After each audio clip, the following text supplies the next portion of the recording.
Goddag. I dag der binder vi en turbidflue. Den ser faktisk ud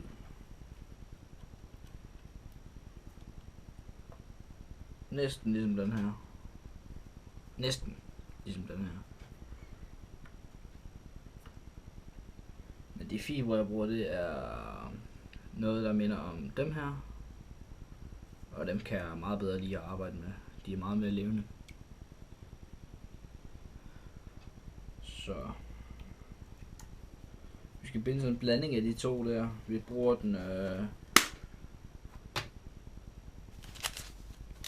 tangfarve til bunden på fluen, og så bruger vi den olivengrønne til toppen af fluen. Det er sådan noget ghost her. Det er sådan noget nyt noget. Jeg kun har bundet et par fluer med, men de er meget, meget levende nede i vandet. Dem vi binder, krogene vi binder på, det er Kamasan kroge. Det er sådan nogle specielle karpekroge i størrelse 10. Og det hele det holder vi sammen med hardhead lak. Det er klar. Og tråden er en hvid 06 tråd. Så jeg synes da bare vi går i gang.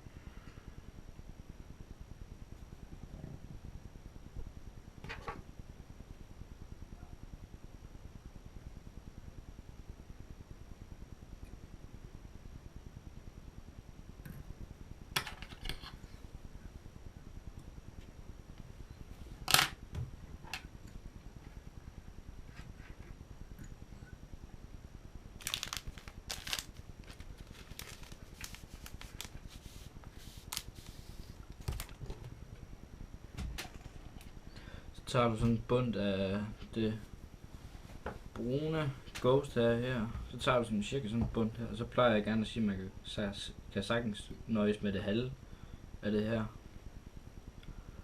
Så cirka sådan en bund der. Jeg kan måske godt lige pille lidt mere væk fra det. Måske halvere det en gang til, så du ender med cirka sådan en bund her, men altså det er meget passende længde til det her. Så binder du det ind, så det hænger fremad til at starte med. Du tager lige sådan cirka lige så langt du vil have fluen, altså lige så langt tager du og binder det her tilbage her, så det ligger, viser det lige. Så vi har cirka en flue der går hertil. Fæstner det lige lidt mere.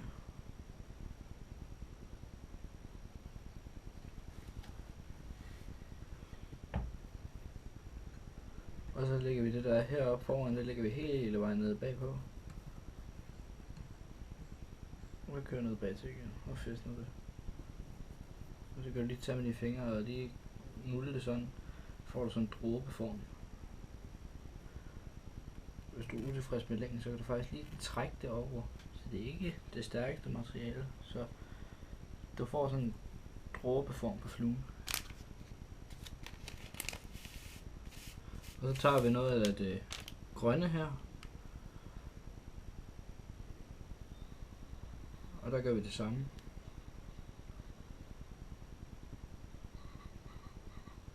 Materialerne var jeg lige ude at købe i Go, og de har det til 35 kroner. Man kan sikkert finde det et sted der er billigere, men altså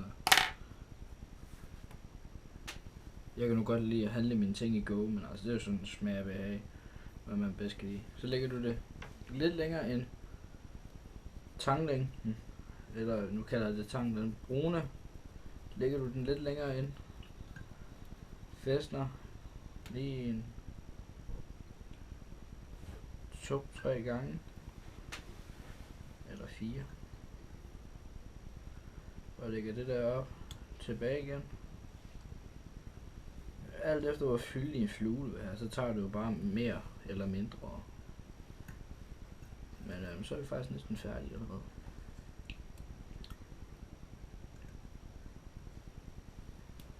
Nu giver vi den lige nogle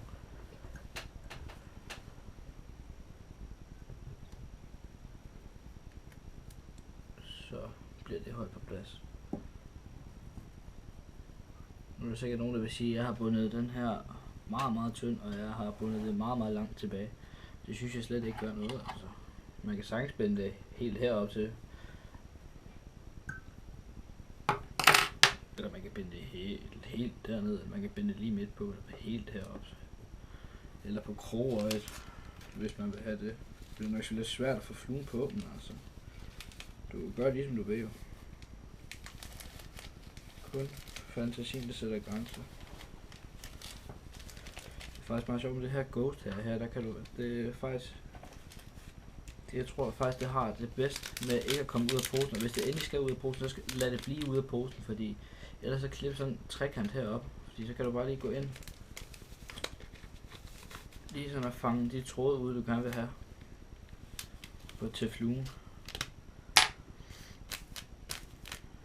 Og så ligger det ikke og krøller på bordet, fordi hvis du bare lægger det sådan der, bare smider det ned, så det ender med at ligge sådan her, så bliver det jo noget værre pisse og skal arbejde med til sidst, når det ligger der og taget form og alting. Så mange løse tråde i, men jeg regner med, at de der løse tråde, der sidder i dem, piller jeg ud og bruger dem til dubing. Men man kan se, at det er meget livligt materiale.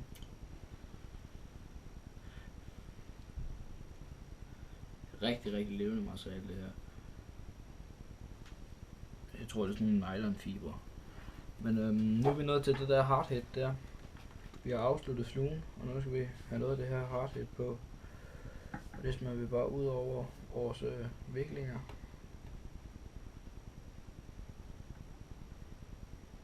Og det her det er sådan noget der ikke tørrer ved hjælp af UV, det kunne man sikkert også bare have købt noget af. Det er jo også sådan lidt smag og behag, du helst vil arbejde med.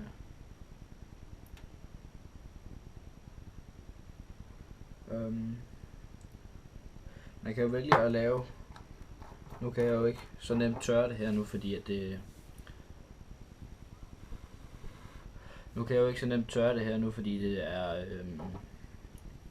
ikke noget hurtigt tørrende, og det er heller ikke UV tørrende, så det er sådan noget der skal have lidt længere tid til at tørre, så jeg kan ikke rigtig så godt vise jer princippet i at lave et stort rod. Men det jeg gjorde, det var bare at tage en lille bitte smule, og så venter du bare på at det er tørt, og så putter du noget nyt på. Eventuelt kan du lige, når du har taget et lag, og så 2 lag, så får du sådan et godt hyldigt hoved. Så når du har taget det andet lag, så lige imens limen stadigvæk er våd, eller lakken stadigvæk er våd, så klistrer du lige nogle øjne på imens. Og så, når det er tørt, så giver du det lige et lag til, og så er den sådan set klar til at komme ud og fiske. Men gå ind og abonner på vores YouTube kanal, og gå ind på vores side og like den, og gå ind og skriv hvis I er utilfreds med et eller andet, eller hvis der er noget som helst I er utilfreds med, eller hvis der er noget I synes der er godt, så skriv det. Det må jeg også gerne skrive, det vil kun gerne tage imod ros. Men ellers var der ikke så meget andet. Farveler.